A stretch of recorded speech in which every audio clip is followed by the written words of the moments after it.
నమస్తే, welcome to BCN news. నా పేరు మానస. ముందుగా ముఖ్యాంశాలు. రాష్ట్రంలో అలజడులు సృష్టించేందుకు కుట్ర చేస్తున్న శక్తులపై నిఘా ఉందన్న బీజేపీ రాష్ట్ర అధ్యక్షుడు మాధవ్. ఉగ్రవాదాన్ని ప్రోత్సహించే శక్తులపై కఠిన చర్యలు తప్పవని హెచ్చరిక. ఉంగుటూరు ఎమ్మెల్యే క్యాంపు కార్యాలయంలో జనవాణి కార్యక్రమం. పలు మండలాలకు చెందిన ప్రజల నుంచి అర్జీలు స్వీకరించిన ఎమ్మెల్యే పచ్చమట్ల ధర్మరాజు. రాజధాని అమరావతి పెద్ద అప్పుల కుప్పగా మారబోతుందన్న మాజీ మంత్రి శైలజానాథ్. ప్రజలపై మోయలేని భారాన్ని మోపడం సరికాదని వ్యాఖ్య.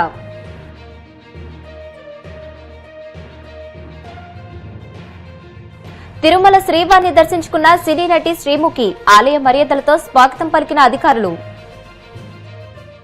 రాష్ట్రంలో కులమత విద్వేషాలు రెచ్చగొట్టే కుట్రలు జరుగుతున్నాయని, ప్రశ్నించే పేరుతో రావణ్ వంటి వారిని కొందరు ప్యాకేజీ ఇచ్చి ప్రోత్సహిస్తున్నారని, ఇటువంటి వారిని ఉపేక్షించే ప్రసక్తే లేదని బీజేపీ రాష్ట్ర అధ్యక్షుడు పీవీఎన్ మాధవ్ హెచ్చరించారు.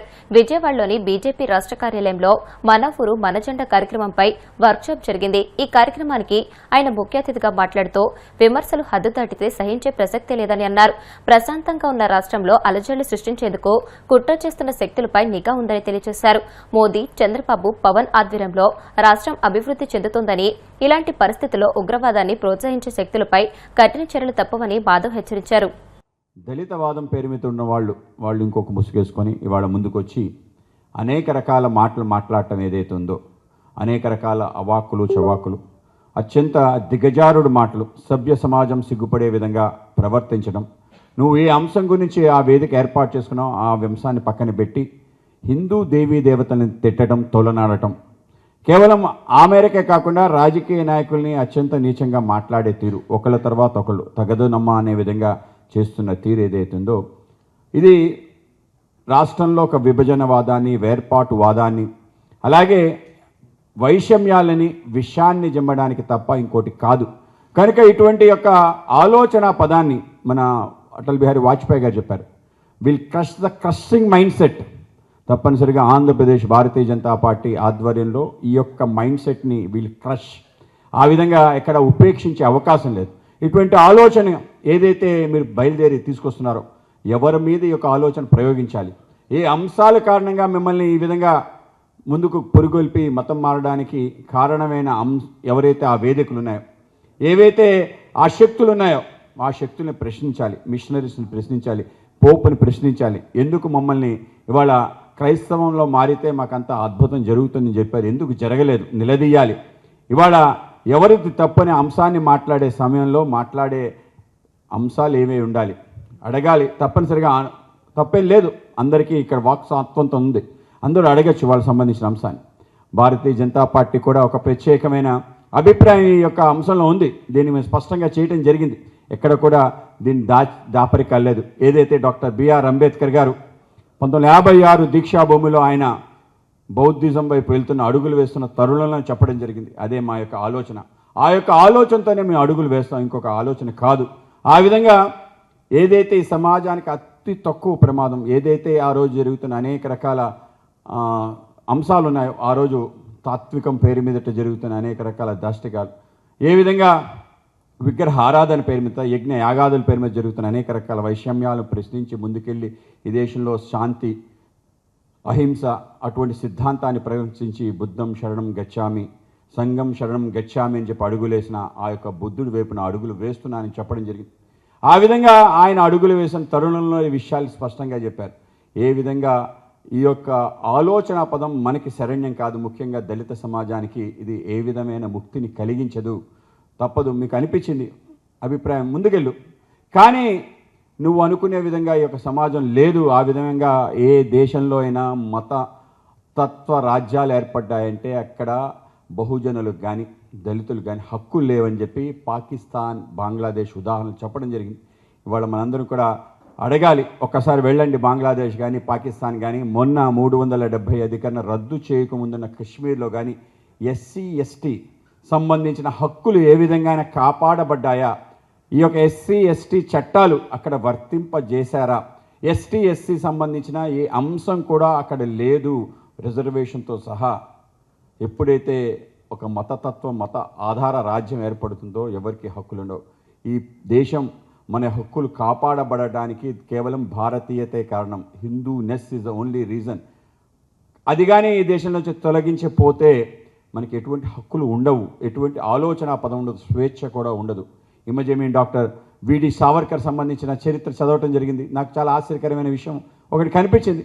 అంబేద్కర్ గారు, సావర్కర్ గారు అత్యంత స్నేహితులు, అనేక రకాల విషయాలు. కానీ అంబేద్కర్ గారికి సావర్కర్ ఒక లేఖ రాస్తాడు. ఎప్పుడు అంటే తీవ్రంగా వ్యతిరేకించాడని చెప్పి ఒక అంశాన్ని చదివితే ఒక లెటర్ రాస్తాడు అంబేద్కర్ గారు. నువ్వు ఈ యొక్క నిర్ణయం తీసుకుంటున్నావు, నువ్వు బందీవి కాబోతున్నావు మిత్రమా, నీ స్వేచ్ఛ కోల్పోతున్నావు.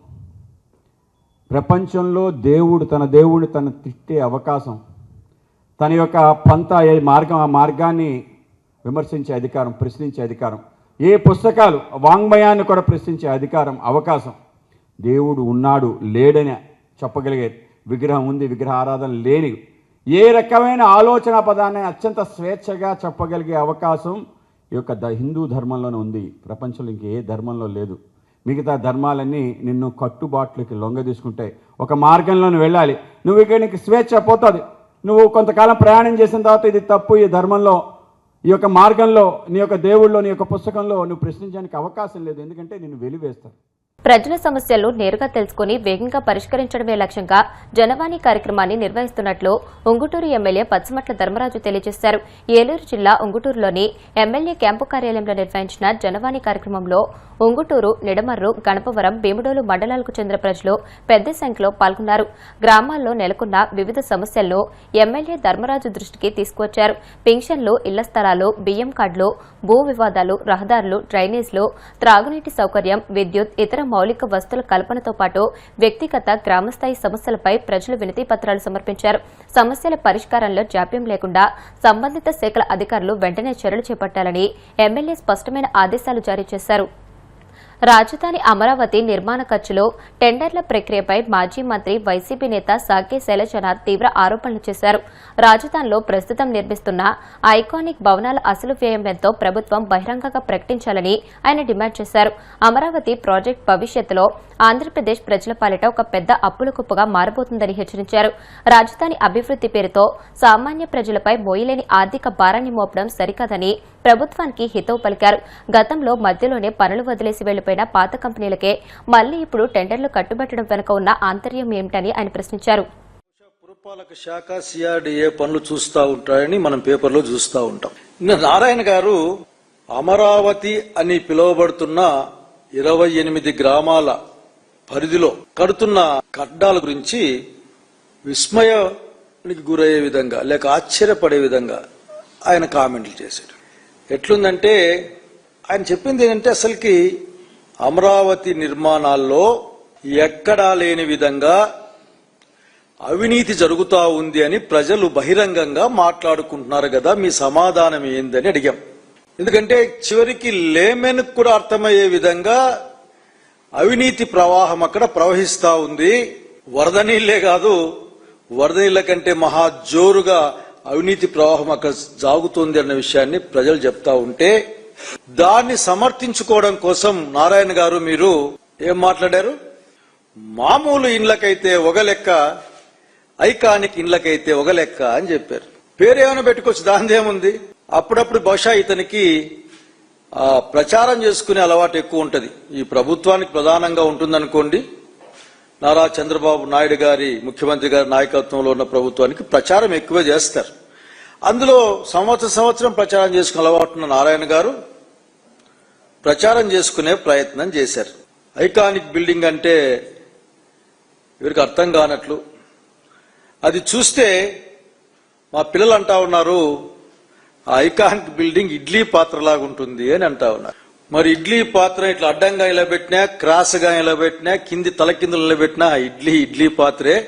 దానికి ఖర్చు అయ్యే డబ్బుల్లో ఏ విధంగా పెరుగుతాయో చెప్పాల్సిన అవసరం ఉంది. అడుగుతా ఉన్నాం నారాయణ గారు, అసలు మీరు ఈ రోజున కొన్ని సమాధానాలు చెప్పాలి మాకు. ఎందుకంటే భవిష్యత్తులో ప్రజల క్షేత్రంలో మీరు సమాధానం చెప్పుకునే రోజు వస్తుంది, మిమ్మల్ని నిలబెట్టే రోజు కూడా వస్తుంది. దాదాపు 52,20,496 స్క్వేర్ ఫీట్ కడతా ఉన్నారు మీరు. ఇందులో స్క్వేర్ ఫీట్ కి మీరు చెప్తున్న లెక్క దాదాపు 20,427 రూపాయలు. ఇది ఏమి లెక్క అని అడుగుతా ఉన్నాం మేము. ఇదే బిల్డింగ్ కి 2017-18 సంవత్సరాల్లో మీరు టెండర్ పిలిచినప్పుడు 2,271.14 లక్షల రూపాయలతో మీరు టెండర్లు కన్ఫర్మ్ చేశారు. ఇక్కడ తమాషా ఉంటది. పెట్టేవానికి ఆ బుద్ధి ఉంటే ఎక్కడ కూర్చున్నా పెడతాడని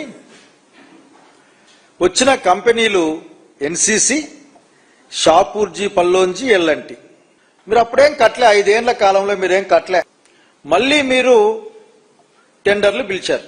మీరు టెండర్లు పిలిస్తే కొత్తగా 4,454.43 లక్షల రూపాయలతో కన్ఫర్మ్ చేశారు. దాదాపు 2,033.29 crores ఎక్సెస్ ఉంది దాంట్లో. ఇక్కడ ఆశ్చర్యం గొలిపే అంశం మనకు నారాయణ గారికో లేక నారా చంద్రబాబు నాయుడు గారికో ఆశ్చర్యం కలగకపోవచ్చు, కానీ మాలాంటి వాళ్ళకి ఆశ్చర్యం కలుగుతా ఉంది. ఇక్కడ మళ్ళా same NCC company, Shapoorji Pallonji company, LNT company. అసలుకి థియరీ ఆఫ్ ప్రాబిలిటీ ప్రకారం 1-2 అన్నా కానీ వేరే వాళ్ళకి రావాల్సి ఉండేది. ఇది ప్రపంచ స్థాయి బిడ్డింగ్లు ఇచ్చినప్పుడు మిమ్మల్ని అడిగే పాయింట్ ఒక్కటే, మీరైతే మీ కన్స్ట్రక్షన్స్ కి 20,000 రూపాయలు ఎక్కడైనా ఇచ్చావా నారాయణ గారు అడుగుతా ఉన్నాం మేము. అంతేకాదు గౌరవ సీఎం గారు చంద్రబాబు నాయుడు ఇల్లు కట్టుకున్నట్లున్నాడు దాదాపు ఇక్కడ పెద్ద ప్లేస్ లో, దానికి స్క్వేర్ ఫీట్ అంతే ఉందా అని కూడా చెప్పాల్సిన అవసరం. నాకు తెలిసి 5,000 ఎంతో 3-4 అని అంటున్నారు. బొంబాయిలో గాని బెంగళూరులో కానీ ఎక్కడ కూడా ఈ రేట్లు లేవు. 4,000-4,500 రూపాయలు పెడితే నేను ప్రజల్ని కోరుతాను, గమనించండి. మాట్లాడితే చంద్రబాబు నాయుడు గారు అతని కంపెనీ మీరు అమరావతికి వ్యతిరేకం అని మాట్లాడే ప్రయత్నం చేస్తారు.